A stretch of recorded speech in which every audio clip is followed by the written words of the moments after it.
खबर अमेठी के जामों से है, जहां भटगांव आयुर्वेद के चिकित्सक डॉक्टर अरविंद कुमार रावत, जो भटगांव में आयुर्वेदिक चिकित्सा के रूप में तैनात हैं, अच्छा अनुभव रखते हैं। आज उनके कार्यालय में पाइल्स के रोगियों के संबंध में विशेष बातचीत विधान केसरी के लिए हुई, जिसमें उन्होंने पाइल्स के रोगी क्या खाएं, कैसे खाएं, किस तरह से खाएं और क्या करें, इस संबंध में जो बातचीत हुई। अगर उसका पाइल्स के रोगी और जो लोग पाइल्स के रोगी नहीं हैं, वह अगर इसे अपनाते हैं तो उनका तौर तरीका, तो जो नहीं है उन्हें इस रोग से निजात तो पहले से ही है और इसके कभी रोगी भी नहीं होंगे, और जो हैं वह स्वस्थ रहेंगे। जी महोदय, अपना नाम बताएंगे? डॉक्टर अरविंद रावत।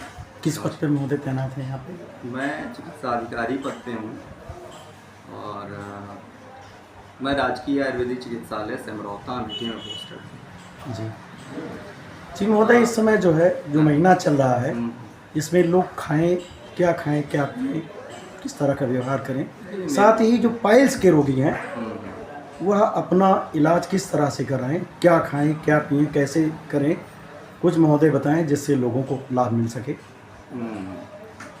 एक्चुअली ये सितंबर माह चल रहा है ना, इसमें पित्त का प्रकोप बढ़ा रहता है। तो पित्त को बढ़ाने वाली चीज़ें जैसे कि मिर्च मसाला, अचार, खटाई, चटनी, है ना, ये सब चीज़ें जो हैं मिनिमम इस्तेमाल करें, कम से कम। और एक दिनचर्या निर्धारित करें सुबह से लेकर शाम तक की, कि हमें क्या फॉलो करना है। जैसे सुबह है, टाइमली उठें, 5 से 6 बजे के आसपास उठ जाएं, 2 ग्लास पानी पिएं, फ्रेश हों। उसके बाद कुछ अंकुरित मूंग है, चना है, सलाद फॉर्म में ले लें। चाय सुबह खाली पेट नहीं पीनी। ख़ास तौर पे आपने पाइल्स के लिए पूछा है, तो ब्लीडिंग और नॉन ब्लीडिंग 2 तरीके के पाइल्स होते हैं। तो मैं ब्लीडिंग पाइल्स का बता रहा हूँ अभी। ब्लीडिंग पाइल्स में क्या है कि मतलब खून वाली? हाँ, जिसमें कि लैट्रिन के थ्रू ब्लड आता है। जी जी, फ्रेश ब्लड आता है जी।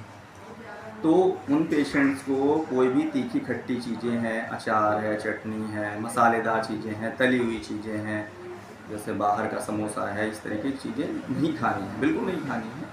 और दिनचर्या निर्धारित करनी है।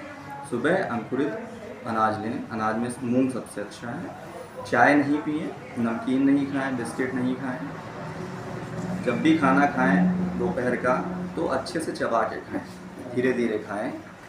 कम से कम 15 से 20 मिनट खाने को दें।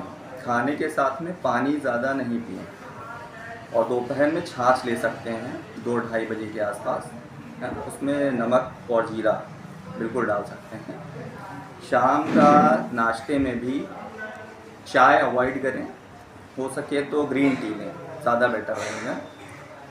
रात का खाना 8 बजे से पहले होना चाहिए, 7-8 बजे कर लें।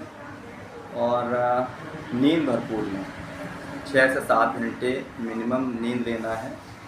स्ट्रेस कम से कम लेना है, क्योंकि ज़्यादा स्ट्रेस होने पर भी एसिडिटी बनती है, कब्जियत होती है।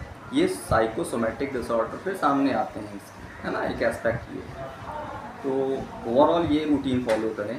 और ठीक है, कॉन्स्टिपेशन नहीं रखेंगे तो पाइल्स का चाहे नॉन ब्लीडिंग हो चाहे ब्लीडिंग हो, नहीं होगी। और नॉन ब्लीडिंग में भी यही है कि अगर ज़्यादातर लोग क्या हैं, पेशेंट्स क्या हैं कि वो खाना खाते समय 1-2 ग्लास पानी पी लेते हैं। जी जी। तो जब पानी पी लेंगे तो जो गैस्ट्रिक जूसेस निकलेंगे पचाने के लिए, वो तो डाइल्यूट हो गए। जी जी। जब डाइल्यूट हो गए तो वो अपना काम प्रॉपर करेंगे नहीं, इंडाइजेशन होगा, पेट में भारीपन होगा, कब्जियत होगी, म्यूकस आएगा, है ना। तो ये दोनों पाइल्स का मैंने बता दिया है और लोग फॉलो करें, और जो मैंने बताया है फॉलो करें। बिल्कुल स्ट्रेस ना लें, स्ट्रेस ज़्यादा। शुरुआत में कुछ पाइल्स के रोगी होते, जैसे शुरुआत होती है, हाँ, तो क्या सावधानी बरतें कि उनकी शुरुआत में ही समस्या हल हो जाए? हाँ, शुरुआती केवल यही फॉलो करें कि तीखी खट्टी चीज़ें नहीं खाना है ब्लीडिंग पाइल्स वालों को। जी जी। तीखी खट्टी चीज़ें, नमकीन है, अचार, खटाई, चटनी है, नहीं खाना है। बाहर की चीज़ें अवॉइड करनी, जी जी, है ना। ऐसी चीज़ें जो थोड़ी सी गर्म होती हैं, बोला जाए तो उष्ण होती हैं, वो अवॉइड करना है ना। तो ये अवॉइड करेंगे तो इनिशियली ये फिर बढ़ेगा नहीं, है ना।